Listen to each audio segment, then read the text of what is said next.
Hi, this is Mark Guerrero. It's August 18th, 2023, and here I am at the historic Woodstock site where the concert happened back in 1969. And right here behind me, that raised area is where the stage was, where everybody played. Jimi Hendrix, Crosby, Stills, Nash & Young, you name it, Santana. And there's where all the people sat on that riser on the hill there.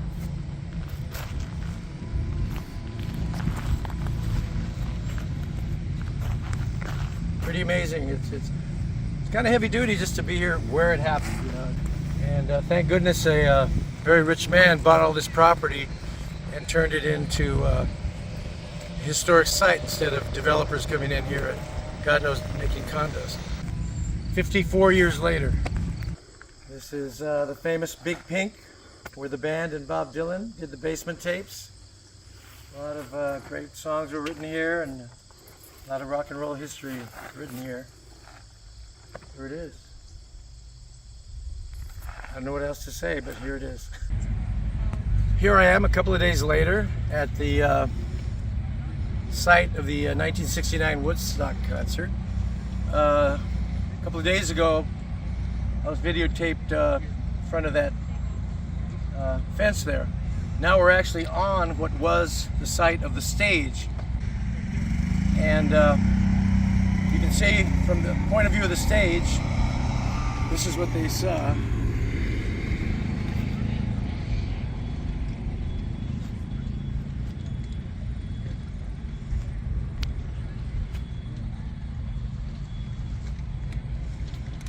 .360 degrees, yes, that's where all the masses of people, and there's a lake behind me, and that's where a lot of people were swimming, and it's a beautiful lake back there.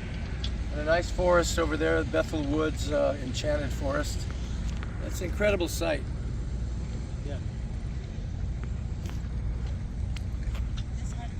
So yesterday I was at the iconic house called Big Pink, where Bob Dylan and the band did the basement tapes.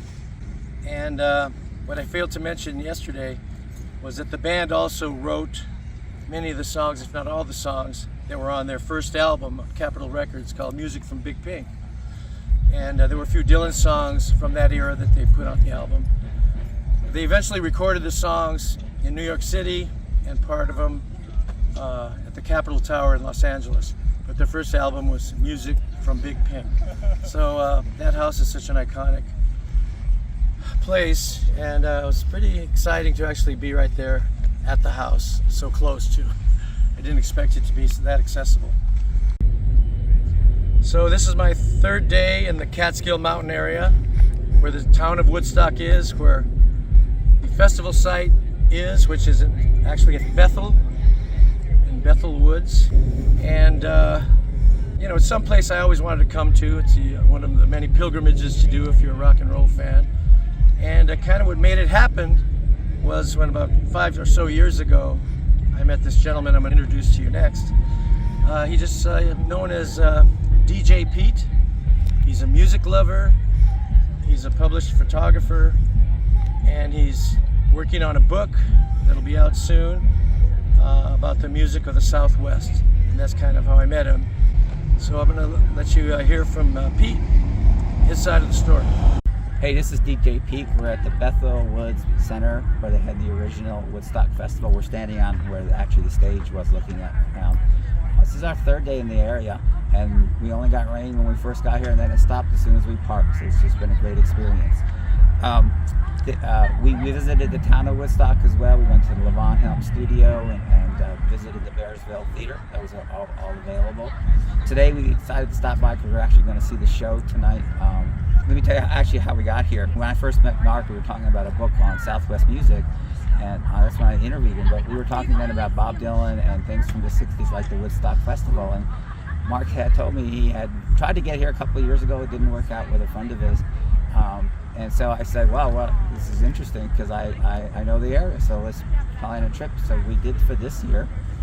And we've had a great time, and we're going to see more shows later today. It's beautiful here. If you haven't been here, you should definitely check it out. There's an amphitheater here and a museum.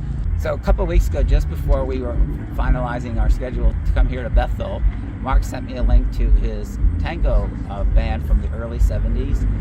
So after I looked at the video, a lot of the songs really reminded me of what I've heard people talk about, kind of gave me that Woodstock feeling.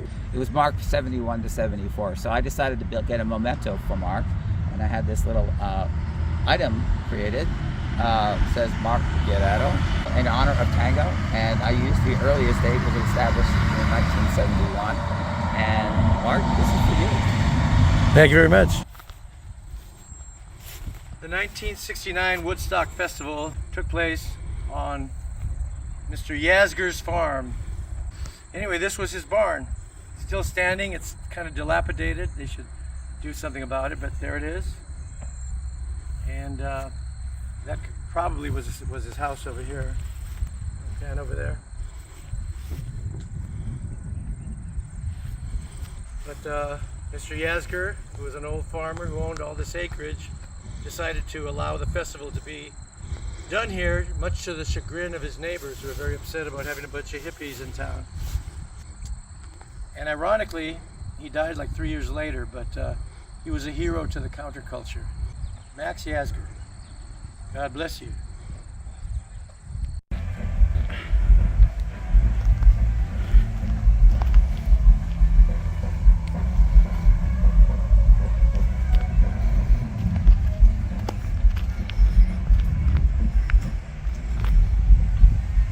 Hello again.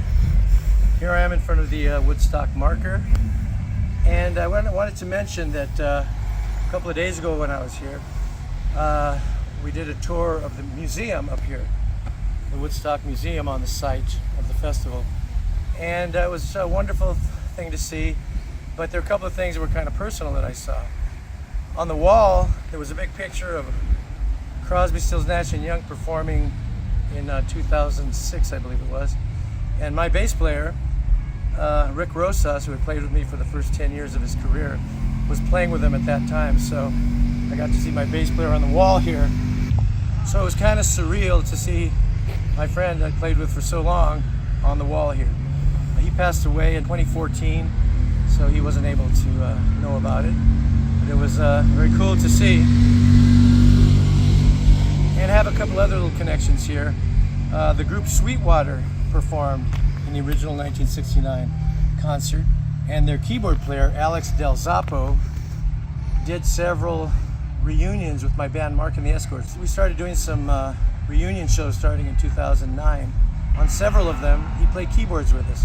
So he is a veteran of Woodstock, and he's still with us. And the third connection is Canned Heat. The drummer from Canned Heat, who played with them at Woodstock in '69, Fito de la Parra, born in Mexico City, came up here in the '60s, wound up here at Woodstock, and now he's leader of that band. He's still running it to this day. I've jammed with him a few times at his house in Ventura County. Very nice guy. He's probably pushing 80 around in there, and he's still boogieing with Canned Heat. So I wanted to give those shout outs. The first night after arriving in the Woodstock area, I saw a show at Levon Helm's barn. It opened in 2004. Levon Helm would do shows there, invite some of his famous friends to come and play, and he called it the Ramble. It became a very popular thing in Woodstock. After Levon passed in 2012, the tradition continued. So I really wanted to see a show there. Now I didn't know who was going to be there. Just showed up, not knowing exactly what to expect. I thought there'd be a nice band there and it'd be a nice evening. But I was pleased to find out that the band that was playing was phenomenal. It's just great. Tight, funky. Sort of the band was in the spirit of the band. It was fantastic. Levon's spirit is still in the barn there, believe me. And I just wanted to share this group. They're called Town Mountain. And I've got a clip of a song and a fragment of another song, just to give an example, just to see these guys are really special. I'd never heard of them, but I'm telling you, they are fantastic, and I wish them well. They deserve a tremendous career. They're great. So here they are, Town Mountain.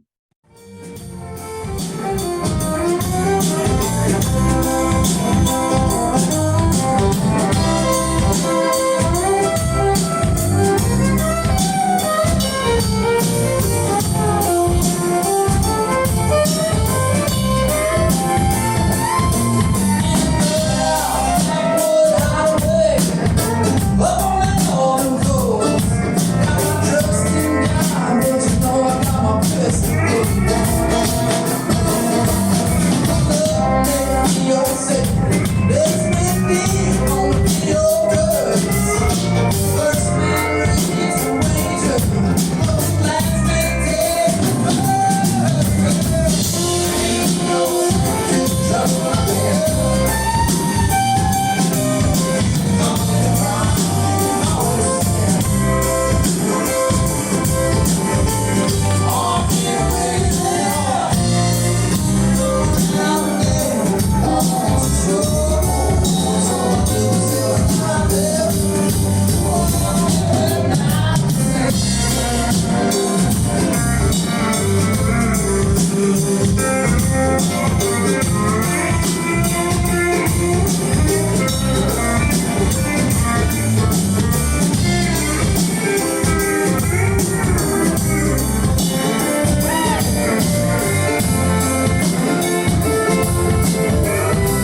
last day in Woodstock, I got to see a show at an amphitheater right over a hill from the original Woodstock site in Bethel. The headliner was Trey Anastasio of the group Fish. This was his own band.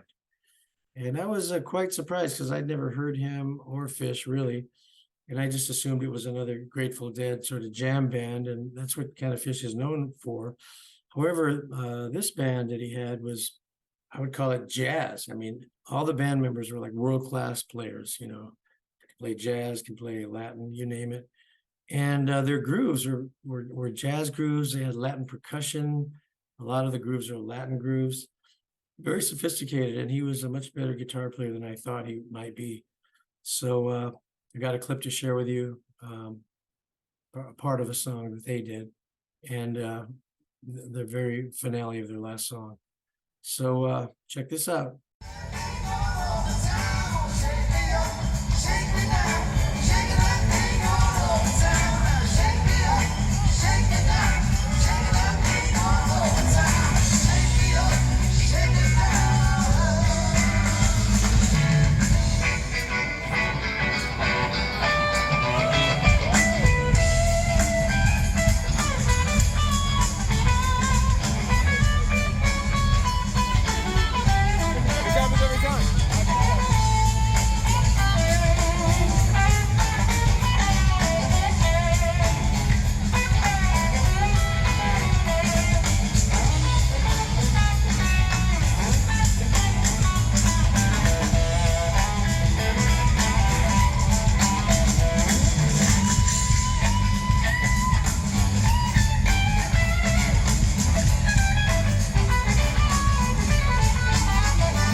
I hope you enjoyed my little travel log on my trip in Woodstock. I just wanted to share it. And this was for those of you who can't get there or haven't gotten there or may never get there. It's a way to kind of experience it. And that was my intent, to kind of share the experience. So I hope you liked it. Peace.